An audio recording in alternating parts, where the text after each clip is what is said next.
Life's full of blessings and of pain, full of losses and of gain, full of laughter and of tears, full of courage and of fear. It's full of joy and full of strife.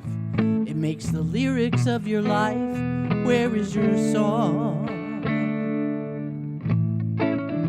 Where is Hey your everybody, song? welcome back to One Single Why Choice. don't It's you me, sing? Sam, your host. I have so much to tell you guys. So I did my tummy tuck last Thursday. So I'm 4 days post-op. The experience was really good. I mean, this surgery center that I went to, I'm not going to include the names yet because I don't know if I'm allowed to do that here, but I went to Southlake, Texas to a plastic surgeon there, and he was referred to me by my regular primary care provider. And so I went there, and I'm really happy that I did. The communication with this team of people was awesome. Like from the beginning to when I first did the consultation, all the way up until today, they have really been engaging. They answer questions immediately, and they're really big on follow-up. So pictures every day, and they call the first couple of days, they called twice a day. I mean, it's just been really engaging and comforting to know that they're here for that. So it's been pretty good so far. So the procedure was really only well, it was a few hours, I guess. My appointment was at 7:45 in the morning, and I was home by 1:30 in the bed. I have 2 drains, which is kind of disgusting, but not for me, really. Those kind of things really don't bother me, but I mean, for a lot of people that I talk to about it, they're like, that's disgusting. But I even asked for them to take a picture of what they cut out. And so I got a couple of pictures of flank steaks, which are pretty cool. They're cool to me, but I don't know that they would be cool to everyone else. So the experience so far has been pretty good. I'm not a big fan of sitting around doing nothing. As most of you know, I'm pretty active. I like to clean my house. I like to, get out and do things. I like to go play with my granddaughter and my grandsons. And so I'm a little bored after 4 days, but that's given me some time to kind of think about everything that I want to do and some goals that I have for 2024. And every day I come up with something else that I want to do, where I want to take this podcast and things that I want to write. And I'm an actress at heart. Like I've done theater since I was 8 years old. The last time I was on stage was 2004. Yeah, that was 20 years ago almost, but it's still in the back of my head. And I just haven't, I want to say I haven't had the time to do it, but when you're overseas, it's hard. And, when you've got other things going on in your life, it makes it really hard to squeeze in theater. It's a huge commitment because for most theaters, you rehearse every night and then shows are on the weekend. And that is a huge time commitment when you're working full time. Well, now that I'm retired, I really want to do it, but I'm also thinking about going back to work. So I've just got a lot of things on my plate right now. So, but I'm bored. So I'm getting creative. I'm doing this podcast, but I'm also doing a little bit of writing. I may start like a screenplay or write my own show. I mean, I've got some great ideas for some theatrical adventures I would love to do. So this has just kind of given me time. My sister-in-law kind of said, take it easy, Sam, and use this time to sit still and get some writing done. And sitting still is huge. It's really important. I've spent a lot of time this last couple of days on TikTok, and it's one of my favorite platforms. The reason why is that you're not really committed to anything. When you get on TikTok and there's a video, you watch the video or you scroll past it. And I've met some really amazing people on TikTok, and I'm following some really amazing people. There's one lady that I'm following. Her and her husband live on a cruise ship, and I love following her. I love seeing her adventures. She's really easygoing and she's got a lot of information and it's fun and I really like it. So every day I log in to check in with her. I want to see how she's doing and how they spent the holidays and that kind of stuff. So that's a lot of fun. I've got a few friends on TikTok also that are struggling. I follow a few people that are currently battling cancer, and I log on there because I want to be their support. I want to be there for them because I've never been diagnosed with that, but my son, my oldest son, had leukemia when he was 3, and I can relate to some of the feelings that they have, but I also know that even in your darkest hour, somebody needs to be there to flip on the light, to just say, don't give up just yet. When you're given really bad news, and I mean, that's really bad news. That's like almost the worst news you could get, right? When you have somebody there that's going to guide you, I'm going to hold your hand and I'm going to help you get through this dark tunnel. I feel like I need to be there for them. And so I log in every day for the few people that I follow that may need my support. I know it's tough for a lot of people to do that because it's heartbreaking and it's scary. But I've got the time and I feel like I can be a little bit of positive direction for these people. So I want to be there for them. So I found TikTok and that's taking up some of my time because I've got some people that I'm really close with on there and I follow them and I interact with them. Also, there's a huge community on TikTok of people who have started using the GLP-1 medications that I was talking about in my last episode. And several of them have already gone through this mommy makeover that I'm kind of going through right now. So mine wasn't a complete mommy makeover, did not get my chest done. I just had the tummy tuck. And so far, I'm so happy with the results. Now, I have a huge scar. It goes from one hip all the way to the other hip. But he did such a great job that my stretch marks are gone from what I can see. And I know that the scar, it's pretty huge right now and it's, ugly. But I know it's going to just get better and better as it heals.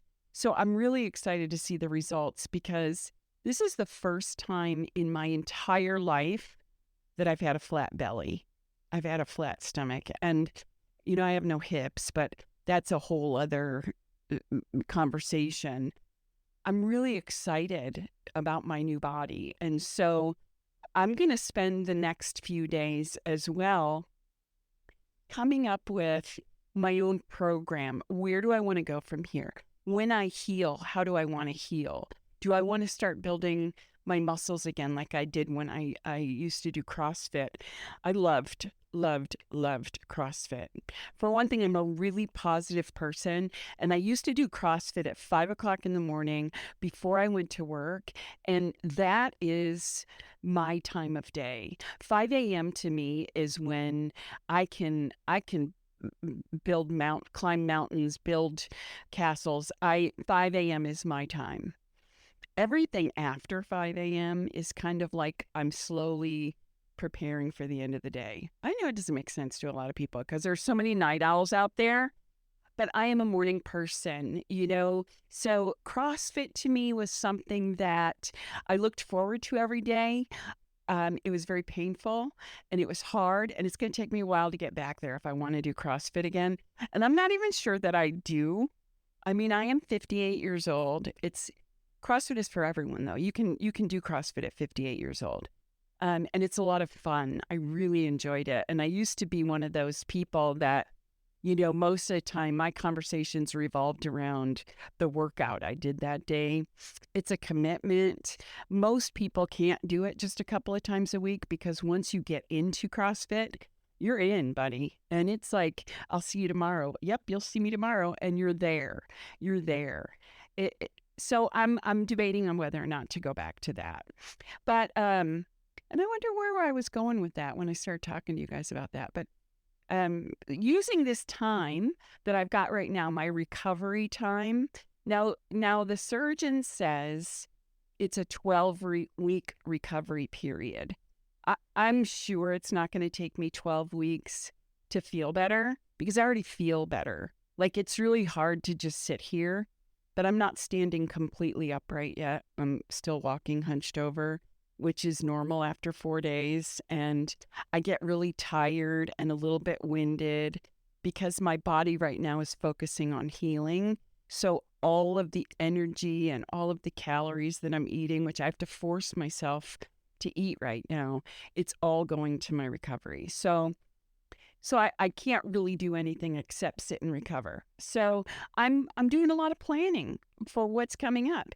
If it takes me 8 weeks to recover, in the next 6 weeks, I'll probably do 4 or 5 episodes of my podcast.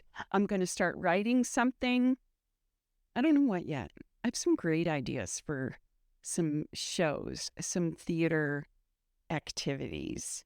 I mean, I want to write a screenplay, but a screenplay is used for the movies. And I don't know if I could do that. That's so much time.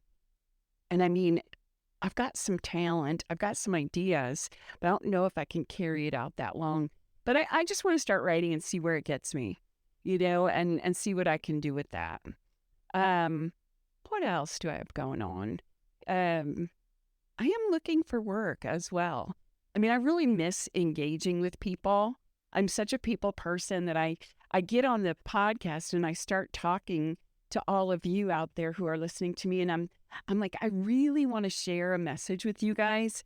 So I'm trying to come up with ways to build this podcast to maybe into something more like public speaking, or, I want to build engagement and I want to talk to people and build something. I want to build something. Like, I don't know about you, but I love TED Talks. I would do it a little bit differently. So I'm thinking about something like that, public speaking, maybe becoming a consultant. I don't know what I want to do with my life, you guys. I just feel like on this podcast, one single choice that I can tell you and I can talk to you all about the ideas that I have in my head. So I'm feeling like one single choice is more than just me being single. It's about making that one choice that's going to change the trajectory of my life. One choice, one single choice. Does that make sense? And I've always loved to train. I've always been engaged with people that way. And I remember I did a speech in college one time. It was really funny. It was we were doing, I guess it was a communication class or something. And you had to come up with a 3 or 4 minute speech that kept people engaged throughout the entire speech. So this was years ago. I was so young. And I was really nervous because I was like, I didn't really know what I was good at, but I knew I wasn't afraid. I wasn't afraid to be in front of people and to talk to people.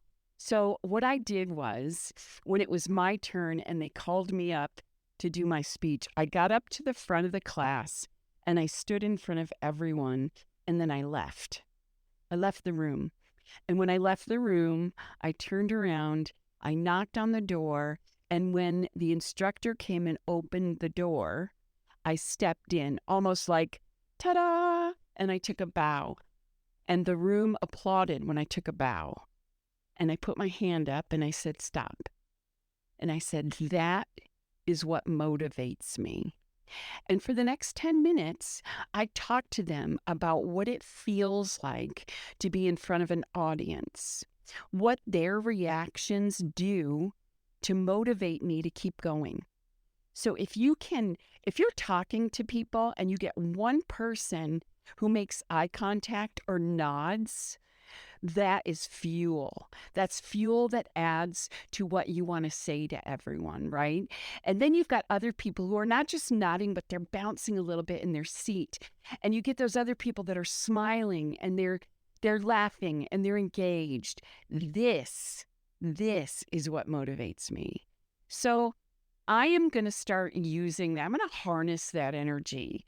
What I did back then when I was trying to figure it all out, when you were younger and you're like, what do I want to be when I grow up? Well, I'm in that place right now. So I'm in between retirement, because I retired from my former life, my corporate life in August. I retired from that, and I'm in between what I want to do next. And I feel like what I want to do next is I want to engage with people. I want that feeling of being up there on that stage, engaging with people and having them holding on to what I'm saying, because maybe what I'm saying is going to help them. It's going to either help them professionally be able to talk to people and not be afraid, or I'm just going to engage with people. I'm going to touch them in a way that they're going to continue with what they're doing without being afraid of what's going to happen next. One of the things people struggled with in training, when I did training for my job before I retired, one of the things people struggled with was not so much being in front of people and communicating, is that we had a very multicultural company. And so there was a lot of people from other countries. They spoke English, but it was really hard for them to say exactly what they meant. Like some of it was lost in translation, or their accents were pretty thick. And so people didn't get everything that they were saying. So part of what we did as trainers and instructors and facilitators was to get them to relax a little bit. Because when you're really tense, you either start speaking really quickly, or if some of you know this, if you're from somewhere, even the South, and you've got a really heavy accent, when you go back to the South, it even gets heavier. You kind of adapt to where you're at. So for a lot of people, when they get stressed, the accent becomes a lot heavier. And so in order to get them to be able to speak clearly, we slow them down. Slow down, take it easy. People are going to wait for you because they want to hear what you have to say. So it's just really something, people get really nervous when they have to speak, especially when they have those hurdles that they have to hop over. It's really scary. So yeah, excuse me again, working with people from other countries was really cool. However, you start to feel bad because they get so nervous when English is not their first language that the nerves kind of take over. And I'd like to work again with people who struggle with that, because they've got all this knowledge and they're so good at what they do that if being able to communicate is just the only hurdle they have to get over, I'd love to be able to help them do that. So anyway, those are some of the things I'm working on. I really appreciate you guys sticking around and hanging out with me through my recovery. Next week I'll come back. I'm not sure what I'll have for you next week, because for the next couple of days I'm going to be working on some of my programs and what I want to do next. I want to take a second. A lot of the podcasts that I listen to, they start out with credits. I'm going to end with some credit. I want you guys to pay really close attention to the intro and the extra music, the music at the very beginning and the very end of my podcast. This is a song written and performed by Diane Richardson, very talented singer, songwriter.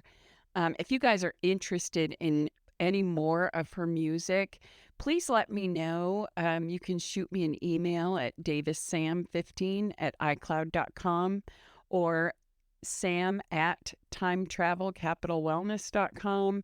and I'll be happy to hook you up with Denise. But not Denise, Diane. Denise is on my mind. She used to work with me, and every time I start talking about work, Denise is right there. But anyway, this credit is going to Diane Richardson, who did the opening and closing music for this show. One Single Choice podcast is produced only by me. I'm Sam at timetravelcapitalwellness.com. I want to thank you all for joining me today, and thanks so much for being here for me through all of these episodes. This is episode 7 of One Single Choice, and thanks to all of you who listen and stick around. Above everything else, you guys, be fierce, my friend. Thank you. Have a great day. Life's full of blessings and of pain, full of losses and of gain, full of laughter and of tears, full of courage and of fear. It's full of joy and full of strife. It makes the lyrics of your life. Where is your song? Where is your song?